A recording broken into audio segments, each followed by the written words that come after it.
un poco para poder compartir, más que compartir, un poco de hacer un ida y vuelta, ¿no? De nuestras experiencias en contratación pública. Entonces, con la mayor tranquilidad y con la autorización que ustedes necesite, podemos ir hablando de contratación por los temas que me han indicado para poder dictar el día de hoy y que hagan sus preguntas de manera inmediata si tienen alguna duda. Un poco para poder comenzar esta etapa, voy a compartir pantalla si me permiten. Denme un minuto.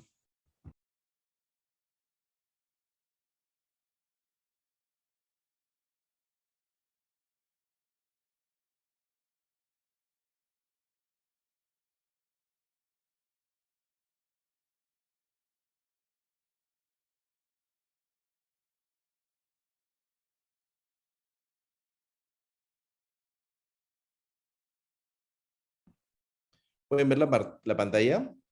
¿Sí? Sí, correcto, doctor. Ok. Bueno, hoy día vamos a hablar de algunos puntos, básicamente de los actos preparatorios en tema de la contratación pública. No sé si ustedes podemos tener una interacción con ustedes como parte de este curso de contrataciones públicas. ¿Ustedes ya han visto temas de contratación pública anteriormente? Quisiera conocerlos un poco o conocer su experiencia.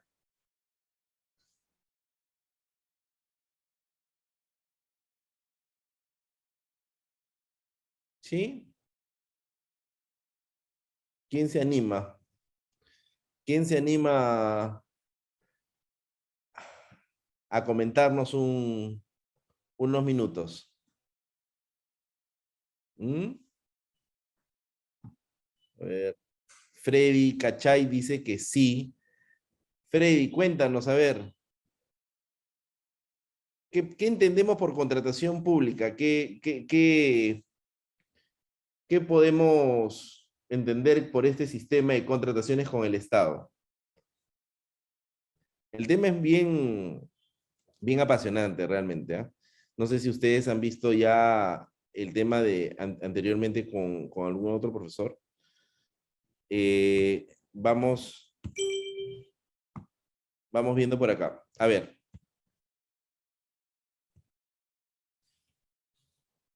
veamos. En la contratación pública,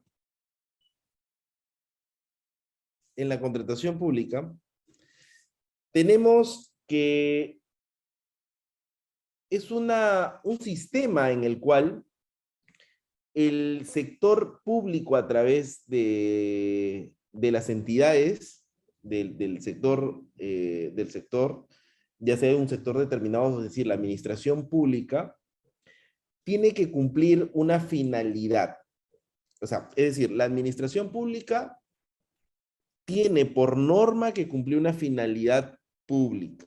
Y esa finalidad pública se encuentra en sus leyes organizativas, sus normas de creación.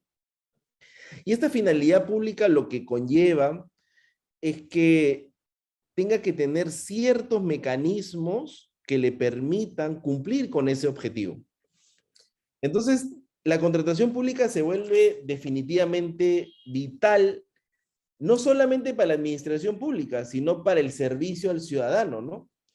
Si se dan cuenta, tal como lo pongo en el gráfico, el sector público tiene, para cumplir esa meta, ese objetivo, por ejemplo, en el campo de salud, en el campo de vivienda, en el campo de defensa, tiene que cumplir esa finalidad, pero a través de la adquisición de bienes y servicios y ejecución de obras. Por eso hay un poco que, si advierten, estamos poniendo un gráfico en el cual el sector público requiere estos bienes, servicios y ejecución de obra para cumplir este objetivo que tiene por ley de creación. Sin embargo, no lo va a poder llevar a cabo si es que no tiene una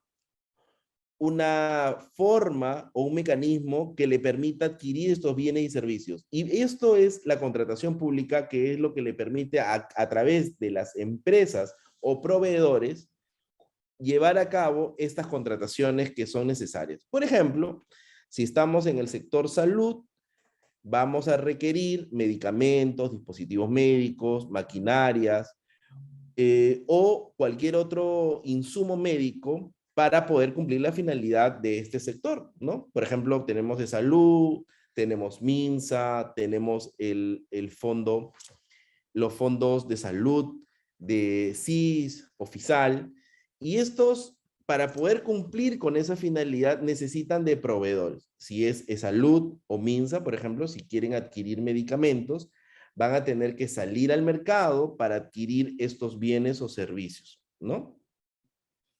Estos bienes y servicios que los van a solicitar al mercado y el mercado va a tener que dar una respuesta para que a través de un contrato, se le puedan ellos proveer al Estado. Por eso que en el gráfico estoy poniendo el sector público, empresas y procesos. Hay una organización que me permite esta contratación pública. Pero la contratación pública tiene ciertos principios, ¿no? O sea, no es que yo llevo a cabo la contratación con el Estado de manera libertaria. Hay una normativa, hay una regulación, pero no solamente una regulación, sino principios que enmarcan esta contratación con el Estado. Principios de razonabilidad, principios de eficiencia, principios de economía, vigencia tecnológica, libre concurrencia, competencia, publicidad, transparencia, moralidad, trato justo, igualitario, imparcialidad, equidad, sostenibilidad ambiental, promoción y desarrollo urbano. Estos principios se enmarcan en un sistema de compra pública que permiten que esto se maneje de manera eficiente. Y una de las preguntas que a veces se hacían en la doctrina es, ¿cuál es el principio base de la contratación pública o de la compra pública? Básicamente, en doctrina o doctrinariamente hablando, el sistema de compra pública tiene como principio base el principio de competencia. ¿Por qué el principio de competencia? Porque el Estado, al momento de poder adquirir bienes y servicios o ejecutar obras, va a llevar a cabo va a salir al mercado, como se señala en los términos logísticos, voy a salir al mercado para buscar al proveedor que me conlleve a esa provisión, ya sea de un bien, servicio o la ejecución de una obra.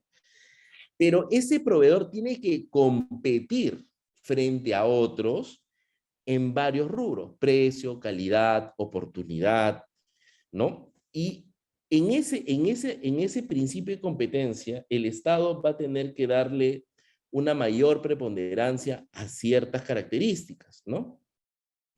Y con ello me va a poder generar una eficiencia misma en la compra, porque debemos tener en cuenta, doctores, que en la compra pública está en juego el recurso público. Es decir, el Estado, a través de la administración pública, sale al mercado a adquirir bienes, servicios o ejecutar obras, pero con un recurso presupuestado.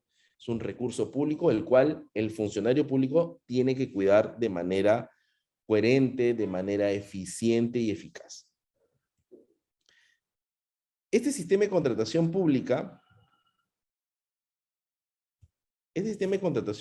como lo he señalado, es básicamente en el cual en la entidad pública o la administración va a proveerse del mercado estos bienes y servicios y va a generar un contrato administrativo con obligaciones para ambas partes. Es verdad que el Estado evidentemente tiene lo que conlleva a la coercio o también a lo que se denomina el jus imperium. Sin embargo, en el caso de compras públicas, en el caso de contrataciones públicas, existe una paridad en sistemas de obligaciones. Es decir, obligaciones de dar, hacer o no hacer, que se encuentran incluidas para que ambas partes puedan cumplirlas de manera eficiente y de manera sistemática según los términos contractuales. Y ello lo vamos a advertir, seguramente lo han visto cuando han llevado a cabo un proceso de selección, cuando se transparenta en las bases administrativas. Sigamos. ¿Cuáles son estas fases de la contratación pública? Las fases de la contratación pública básicamente están estandarizadas, les digo, en el derecho comparado latinoamericano, europeo y también en el Common Law.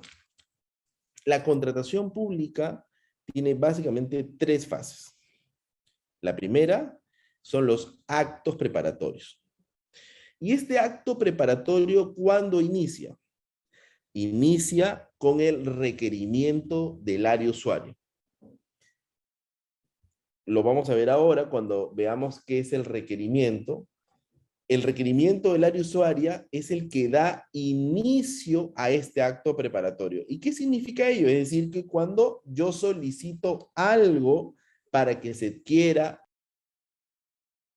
el bien o se ejecute una obra, porque quiero cumplir esta finalidad pública por la cual he sido encomendado. ¿Cuándo culmina este acto preparatorio o esta fase de la contratación pública? Con la convocatoria del proceso de selección. Es decir, luego que requiero, hay muchos procedimientos que pasan y este requerimiento, este acto preparatorio, culmina cuando se convoca el proceso de selección. Es decir, yo requerí y culmina todo este procedimiento, esta fase, cuando la entidad pública convoca el proceso de selección. Es decir, significa que yo voy a, ya con todos los documentos de requerimiento, planificación, presupuesto, voy a convocar, es decir, voy a decirle al mercado, ya estoy listo para que ustedes compitan para yo poder escoger al bien o servicio al menor precio con las características que me han solicitado. Entonces, esta convocatoria inicia y ahí se inicia el proceso de selección. Es de la segunda fase de la contratación pública, que inicia con la convocatoria. Entonces, el requerimiento se inicia el acto preparatorio con el requerimiento, culmina con la convocatoria y con la convocatoria se inicia esta fase de proceso de selección, esta fase que es toda una regulación para poder obtener algo importante, la buena pro, ¿no? Y culmina con la firma del contrato. Luego que culmina la firma del contrato, se inicia la última fase de contratación pública, que es la ejecución contractual. Y esta firma de contrato que se inicia, si dan la buena pro, firmo el contrato, ahora tengo que ejecutar el contrato, es decir, estas obligaciones de dar, hacer o no hacer que indiqué anteriormente. Y con esta ejecución contractual se inicia esta fase que culmina con la conformidad y pago. Estas son las 3 fases que tenemos en la contratación pública. ¿Cuáles son estos actos preparatorios que había señalado hace unos minutos? Básicamente,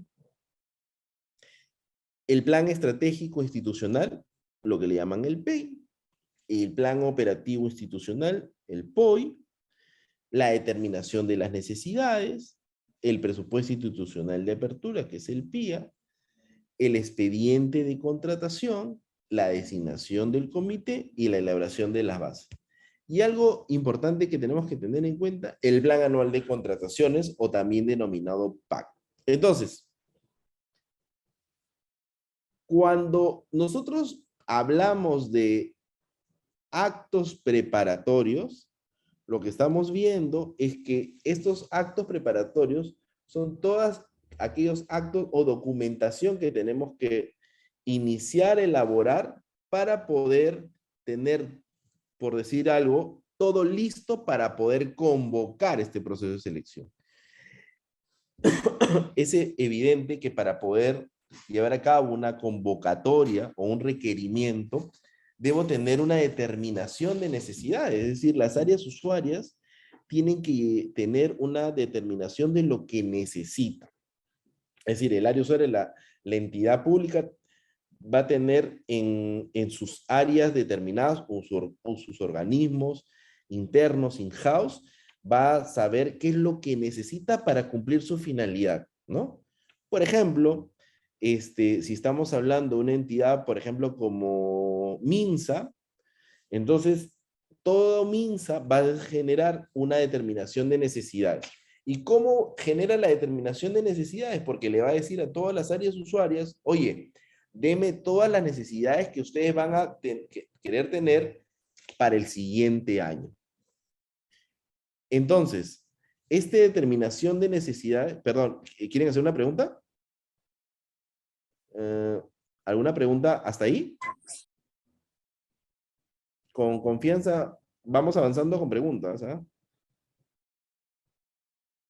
¿Sí? ¿Alguna? Porque vi el audio prendido. Ok, perfecto. Seguimos entonces.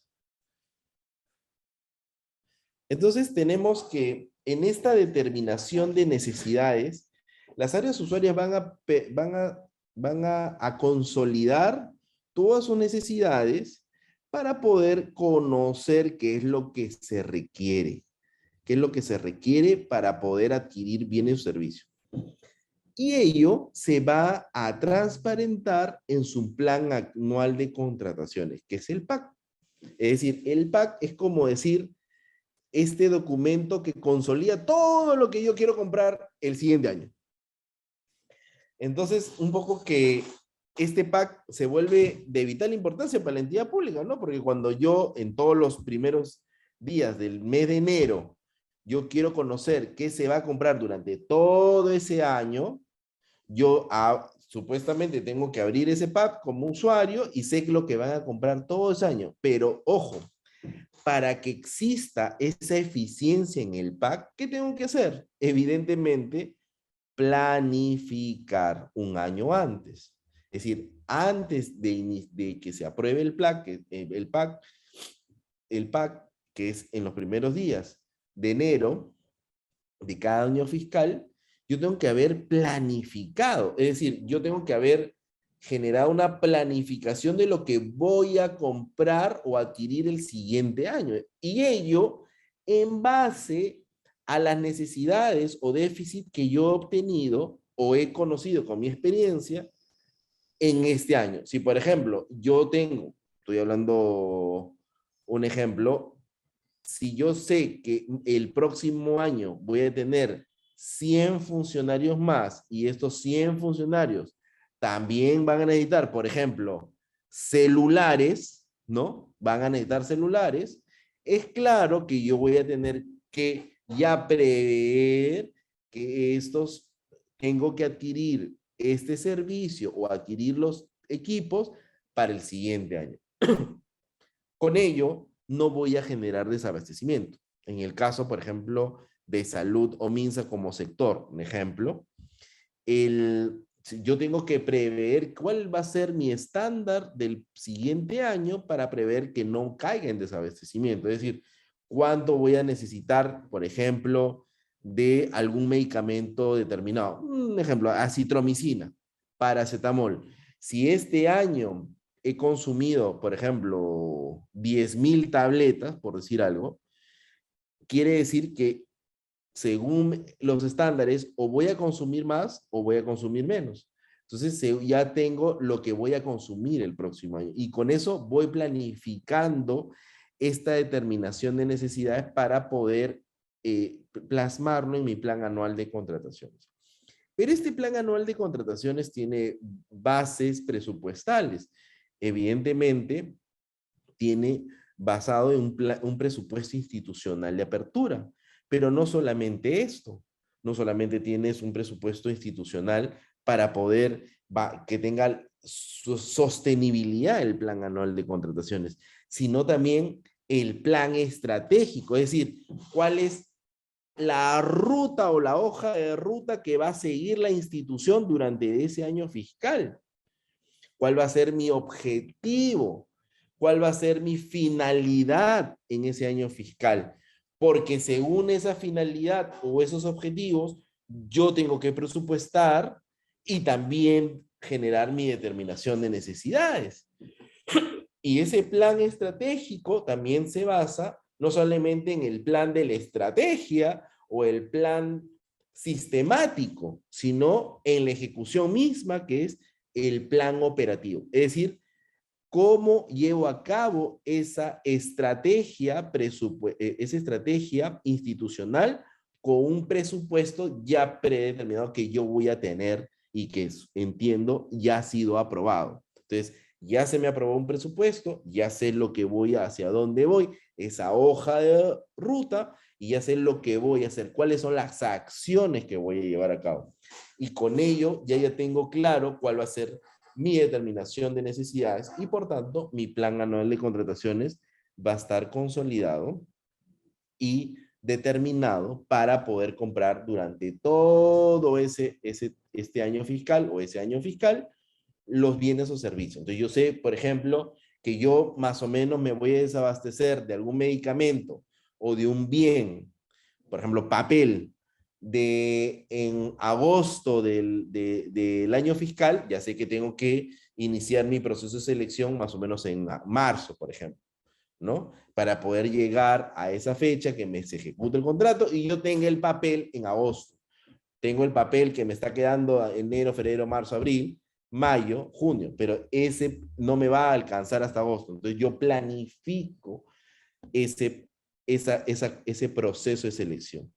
Entonces, estos actos preparatorios son toda esta visión de planificación, pero no solamente de planificación, sino también de armar prepararnos hacia un proceso de selección. Debo de tener todo claro para poder ir y pedirle al mercado que se presenten con sus proveedores para poder escoger al proveedor o al contratista idóneo o que cumpla con las especificaciones que yo estoy requiriendo.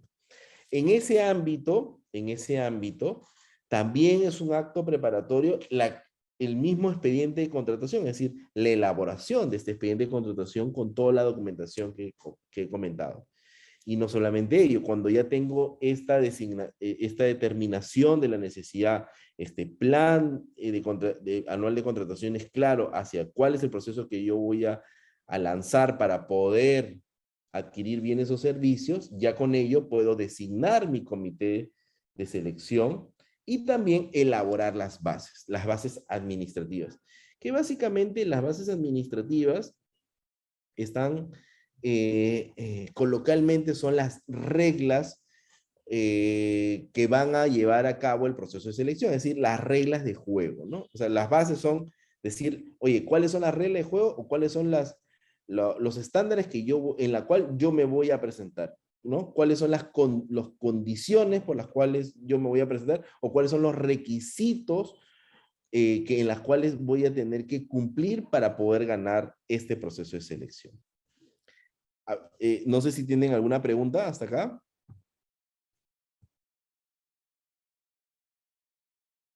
Seguimos entonces. Etapa del proceso de selección.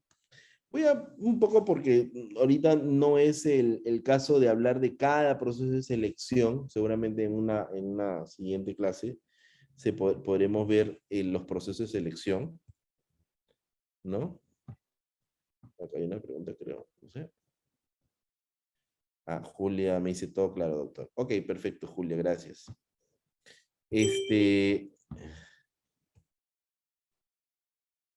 Estas etapas del proceso de selección lo voy a generalizar, ¿no? Cuando hablamos de este proceso de selección en el cual esa es una fase de la contratación pública, inicia con la convocatoria, es decir, básicamente es como decir que la entidad pública sale al mercado y dice, oye, quiero comprar esto de acá, quiero comprar botellas con agua que tengan esta característica. Eso quiero, mercado. Convoco ese proceso de selección. Entonces, ¿cuáles son esas etapas del proceso de selección? Básicamente, la convocatoria y luego de la convocatoria se registran los participantes, ¿no? Entonces yo digo, oye, ya se convocó, lo veo a través del SEACE y digo, ¿sabes qué? Como empresa, como privado, advierto que la entidad pública necesita agua. Entonces yo como empresa o como proveedor o contratista digo, ok, me voy a registrar como participante. Ojo, todavía no tengo ninguna categoría, solamente soy participante. Quiero ver, ¿ok? O sea, todavía no he presentado ningún tipo de propuesta, solamente me registro como participante de esta convocatoria. Luego que me registro como participante, estoy hablando en términos generales, hay procesos de selección diferenciados, pero para que tengamos claro cuáles son estos procesos, cuál es la generalidad de las etapas del proceso de selección. Luego que me registro, voy a poder formular formulación y absolución de consulta. Es decir, quiere decir que ante lo que yo veo en la base, porque cuando salgo a la convocatoria, la entidad pública sale con unas bases. Entonces imagínense al Estado, a la administración pública, saliendo al mercado diciendo, estas son las condiciones y acá está el requerimiento. Quiero este tipo de botella con agua, con estas características, para poder ser usada para tal finalidad. Entonces, el privado, luego de registrarse, puede hacer consultas, porque, por ejemplo, una consulta podría ser, oye, esa agua que tú estás pidiendo en tu requerimiento, que está incluida en tus bases, ¿es agua gasificada o agua sin gas? ¿O esa agua puede ser mineral o puede ser procesada? Entonces, si no estaba en las bases o no está claro, yo puedo agarrar y decir, sí, lo que yo quiero es agua sin gas. Sin gas. Es decir, y puedo decir también en la absolución de la consulta, puede ser agua mineral o también puedes darme agua procesada, ¿no? Entonces ya, eso ya queda. Si ustedes se dan cuenta, en la base no estaba esa especificación, pero con la consulta ya hay una especificación determinada, ¿no? O sea, esa consulta ya está absuelta. Pero no solamente la consulta, sino también puedo formular observaciones. ¿Y qué significa que yo pueda formular y absolver observaciones? Significa que el participante, ¿no? O el posible proveedor, advierta que las bases están incumpliendo con uno de los principios o está vulnerando alguna norma de la contratación pública. Por ejemplo, digo, oye, estás poniendo en tus bases que quieres agua San Mateo. Y eso no puedes hacer. Yo, o sea, como proveedor, te digo, eso no lo puedes hacer en entidad pública. Observo esa base. ¿Por qué? Porque yo en el requerimiento tú no puedes poner marcas, porque este producto yo también te puedo dar San Luis, o San Mateo, o Cielo, o sin marca, con tal que cumpla con las especificaciones, que sea una botella con agua. Entonces, tú tienes que eliminar. Entonces, si yo puse marca, elimino esa observación y la levanto, es decir, ya no existirían en las bases. Entonces, si se dan cuenta, existen las consultas absueltas, seguramente especificaciones que son aclaradas, y también observaciones en las cuales pues, hay posibles vulneraciones observaciones o cuestionamientos a la base que también pueden ser eliminadas o incluidas en algunas situaciones. Todo eso, si ustedes se dan cuenta, había como la primera base, era la base 1, es decir, y luego de las consultas y observaciones, ahora ya no es la base 1. O sea, las bases administrativas ya no es igual, porque ha habido consultas y observaciones. Y luego de que existen consultas y observaciones, esa base ya se ya no se denomina base administrativa, sino se denomina bases integradas. ¿Por qué? Porque todas esas consultas y observaciones se integran a las bases. Es decir, van a ser unas nuevas bases en las cuales ya están como saneadas. Y al momento de estar saneadas, estas bases van a ser las que son, como los señalé anteriormente, las reglas del juego saneadas para que los postores o los participantes ya ahora sí presenten sus propuestas. Luego que están integradas las bases, como señalé, ya los participantes presentan su propuesta. Puede ser que yo que me inscribí como participante, no me presente en la propuesta. Digo, ay, ¿sabes qué? Luego de las consultas de observaciones, no me conviene este proceso de selección o no me conviene. Prefiero no presentar ningún tipo de propuesta. Está bien, estoy en mi derecho y no lo hago.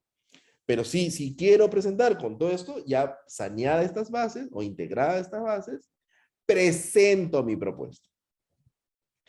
Y esta propuesta, imagínense un sistema en el cual hay propuesta técnica y una propuesta económica, ¿no? O sea, en términos generales estoy hablando, ¿no? Una propuesta técnica en la cual, oye, esta es mi propuesta técnica, es decir, lo que tú estás pidiendo, yo te estoy otorgando, todo lo que tú me estás pidiendo en tu requerimiento, yo lo estoy ofreciendo. Es botella con agua de, no sé, de 600 mililitros, de tal medida, agua embotellada, procesada y todo. Cumple con todo. Check, check, check, check, check, check, check. Y eso yo te doy por esa propuesta que yo te hago técnica de este producto, yo te hago una propuesta económica. Es decir, yo te voy a cobrar por eso que estás pidiendo X soles. ¿Ok? Entonces, todos los proveedores van a presentar su propuesta con esas características. Entonces, la entidad, a través de su comité de calificación o su comité especial, va a calificar y evaluar las propuestas. Esta propuesta sí, esta propuesta no, esta cumple, esta no cumple, esta es buen precio. Entonces, va a ser un cuadro de calificación y evaluación de propuestas. Luego que hace un cuadro de calificación y evaluación de propuestas, lo que va a determinar es quiénes no cumplen y quiénes cumplen. Y los que cumplen con todo, se le evaluará sus propuestas económicas y luego de verificar estas propuestas económicas, se escogerá a la mejor propuesta económica que cumpla con todas las especificaciones técnicas o requerimientos que ha solicitado el área usuario. Y con esto se otorga la buena pro al proveedor que propuso la mejor opción u oferta. Pero cuando ya genero el otorgamiento de la buena pro, ¿ya gané? Todavía no. Un momento, te dice la norma. Espérate un ratito. Ya ganaste. Ya te di el otorgamiento de la buena pro. Lo que viene ahora es que esté consentida la buena pro. Oye, pero si ya la gané, sí, pero puede haber un proveedor que no esté de acuerdo con esa decisión del comité. Entonces, puede ser que lo apele a una instancia superior para que sea revisada esa calificación que dio el comité. Entonces, todavía tengo el otorgamiento de la buena pro, pero hay alguien que ha recurrido a un superior para que defina si lo que ha señalado el comité es correcto o no.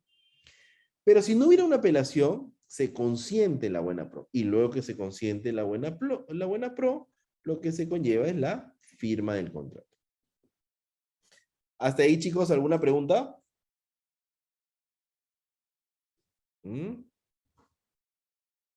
Ok. Sigo entonces. Ante ese hecho, hasta ahí estamos que ya hemos visto cómo se lleva a cabo estas etapas del proceso de selección. Pero uno de los puntos principales de todo esto es el requerimiento, ¿no? Y el requerimiento un concepto que está regulado en el reglamento de la ley de contrataciones y que básicamente, y lo he puesto ahí para que un poco lo visualicen, ¿no? Dice, las especificaciones técnicas, los términos de referencia o el expediente técnico de obra que integran el requerimiento contienen la descripción objetiva y precisa de las características y o requisitos funcionales relevantes para cumplir la finalidad pública. ¿Se acuerdan que les hablaba de la finalidad pública? De la contratación y las condiciones en las que se ejecuta, incluyendo obligaciones de levantamiento digital de información y tecnología de posicionamiento espacial, tales como la georreferenciación en obras y consultoría de obras. El requerimiento incluye además los requisitos de calificación que se consideren necesarios. Entonces, ¿qué es el requerimiento en buena lid? Es un término de referencia o una especificación técnica, es lo que el área usuaria solicita. Yo quiero agua con esta especificación técnica, ¿no? Quiero que el agua tenga esta característica A, B, C, D, E y F, porque yo soy el que lo voy a usar. Yo que soy el área usuaria, voy a usar este producto o bien. Yo lo voy a usar. Entonces, como yo lo voy a usar, le voy a decir a mi área logística, oye, adquiere este bien con estas características. No quiero otra característica porque no voy a poder cumplir mi finalidad pública si tú consigues otra cosa. Porque yo soy el que lo voy a usar y yo soy el que conozco de este tema. Entonces el requerimiento, amigos, es de vital importancia porque el requerimiento es la partida de nacimiento de lo que es el sistema de contratación pública. Si hay un buen requerimiento, voy a comprar bien. ¿Me dejo entender? Si yo voy a hacer un requerimiento que es medio dudoso, es un requerimiento que no está bien estudiado, que no cumple con algunas características, entonces el área de compras, porque luego de este requerimiento pasa a logística, que es el área de compras, no va a poder hacer un buen estudio de mercado, y es ahorita lo que vamos a entrar. No voy a poder hacer un estudio de mercado que me permita a mí conocer qué cosa es lo que yo necesito adquirir. Entonces, lo que ahí tenemos es algo bien importante. El requerimiento definitivamente es una de las bases principales. Y por eso, si ustedes advierten, los que seguramente están involucrados en temas de compras públicas, el área usuaria y el área logística siempre tienen un roce. Es decir, siempre existen en buena forma algún tipo de conflicto. ¿Por qué? Porque el área usuaria, cuando hace su requerimiento, es decir, oye, logística, necesito esto y le envío toda la especificación técnica o todos los términos de referencia o todo el expediente técnico de obra, cuando le envío eso, el área logística tiene que cumplir que cuando salga al mercado debe conseguir al proveedor que cumple esas características, ¿no? Entonces, si adquiere mal o compra mal, el área usuaria, cuando le traigan el agua y traigan, por ejemplo, no sé, pues agua, en vez de agua le traen Coca-Cola, el área va a decir, oye, yo no pedí Coca-Cola. No, ahí está lo que tú me pediste. Yo no te pido Coca-Cola, yo te pido agua y que pueda ser mineral o que pueda ser agua procesada, es lo que yo quería, pero yo no he pedido en ningún momento que tú me compres Coca-Cola. Ah, es lo único que había en el mercado. Entonces, el área usuaria va a decir, oye, yo no te voy a aceptar ese producto. No lo voy a, es más, no voy a dar las conformidades, ni te lo voy a recibir, ni en almacén, ni en ninguna parte, porque no cumples mi requerimiento. No lo cumples, ¿no? Como un proveedor del Estado también puede ser, por ejemplo, un proveedor, un locador de servicio, que alguien ingresa y dice, oye, quiere el área usuaria, dice, quiero un abogado con ciertas características, y el logístico le consigue con menos experiencia, o no con las certificaciones que pide el área usuaria para cumplir su finalidad. Pero si, oye, esta persona puede ser buena para otros fines, pero para lo que yo quiero no cumple, por tanto, no has cumplido con el requerimiento que yo te he hecho. Entonces, esos roces o esos conflictos se dan en la actividad pública porque el requerimiento es una de las bases principales. Y también una de las bases principales donde es posible que se inicien actos de indebidos o de corrupción, porque el área usuaria puede dirigir o determinar qué proveedor puede ganar con el requerimiento. Entonces, es muy importante este concepto, ¿no? El área usuaria puede decir, oye, en verdad yo quiero que gane San Mateo. Entonces yo puedo decir, requerimiento, sin decir la marca, oye, quiero agua que sea mineral, que tenga una medida en la botella de tales especificaciones, algo absurdo, ¿no? O sea, que no sé, pues que tenga tal cantidad de acidez que justo cumple con San Mateo. Entonces, dirijo la compra, el requerimiento, para que cuando el logístico salga al mercado, el único que cumple es él. También el logístico podría decir, oye, lo que tú me estás haciendo es dirigir con el requerimiento hacia un determinado proveedor, ¿no? Porque yo no te estoy diciendo ningún tipo de marca, sí, pero tus especificaciones técnicas o tus términos de referencia están dirigidos. ¿Por qué no los abres más para que más competidores, se acuerdan que les comenté el principio de competencia? Abre más el requerimiento para que vengan más proveedores y se compita en el mercado, porque eso va a generar no solamente competencia, sino también eficiencia en el servicio o el producto que se quiera obtener. Entonces, un tema importante es el requerimiento, el cual nos va a conllevar no solamente al inicio de la etapa de actos preparatorios, sino también a esta especificación, a este requisito de vital importancia en todo el procedimiento de contratación pública, ¿no?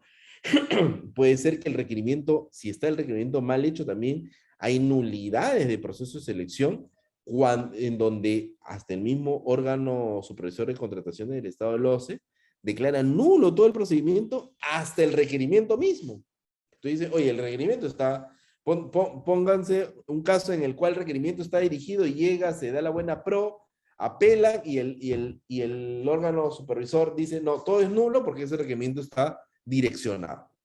Entonces tiene que llevarse a cabo otro requerimiento. Entonces tiene que reformularse de una manera tal que no, que cumpla con las características y los principios de la contratación pública. Veamos lo siguiente. Entonces, ante esa situación, tenemos que cuando alguien hace su requerimiento, y como lo hemos indicado, va a salir la logística o el área de logística, o lo también determinado en la ley de contrataciones y su reglamento, el OEC, que es el órgano encargado de las contrataciones.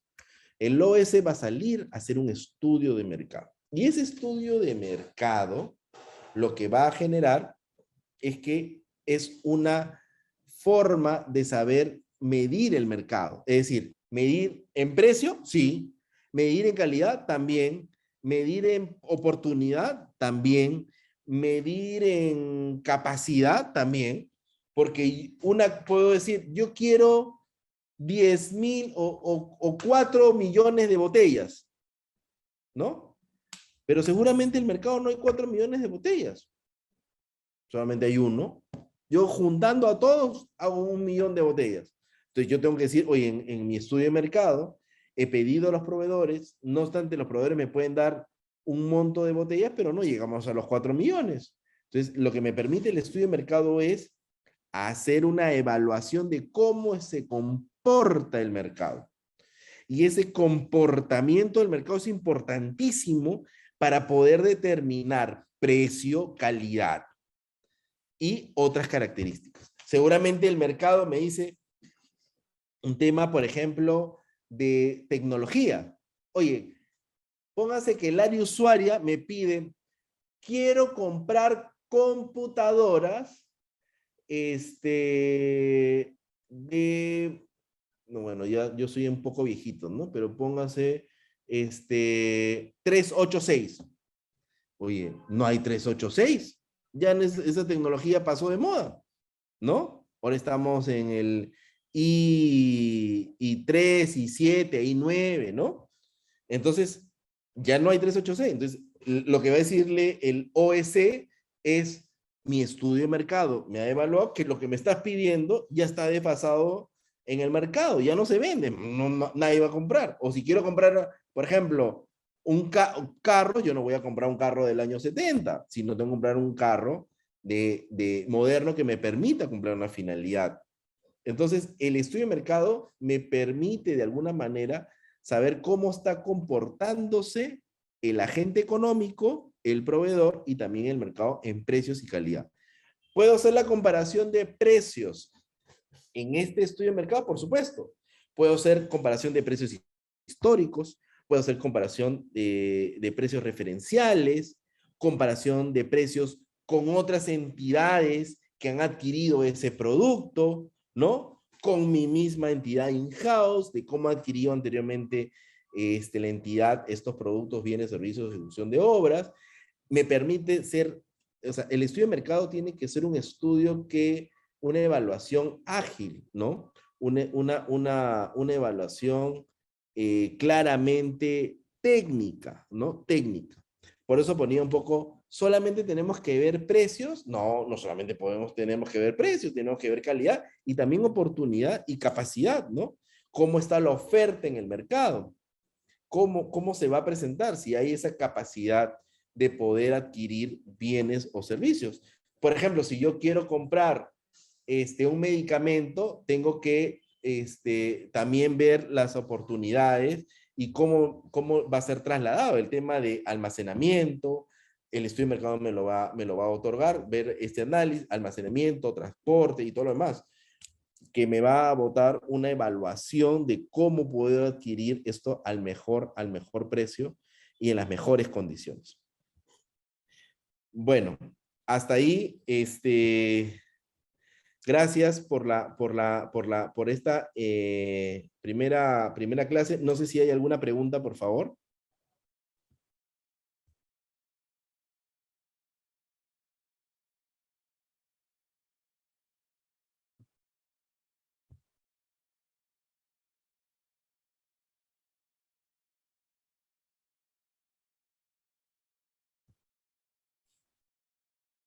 ¿Hay alguna pregunta?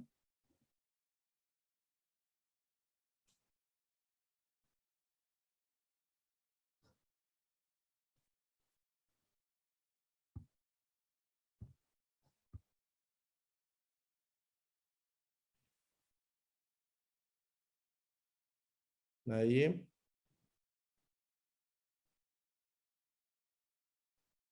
A ver, acá veo.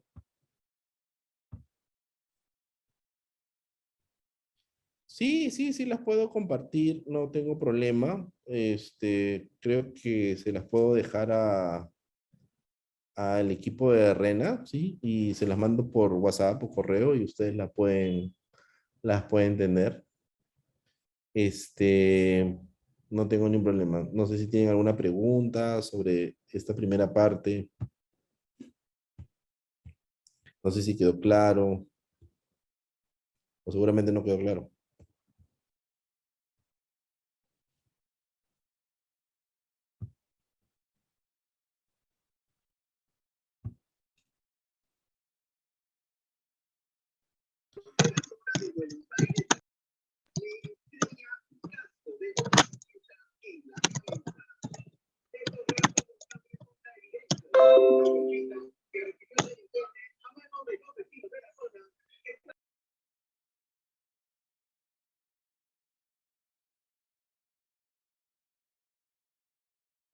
¿Alguna pregunta?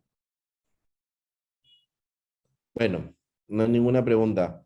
A ver, por mi parte, eh, quiero concluir con esta presentación, con esta clase, agradeciendo a Rena. No sé si les voy a pasar esta diapositiva.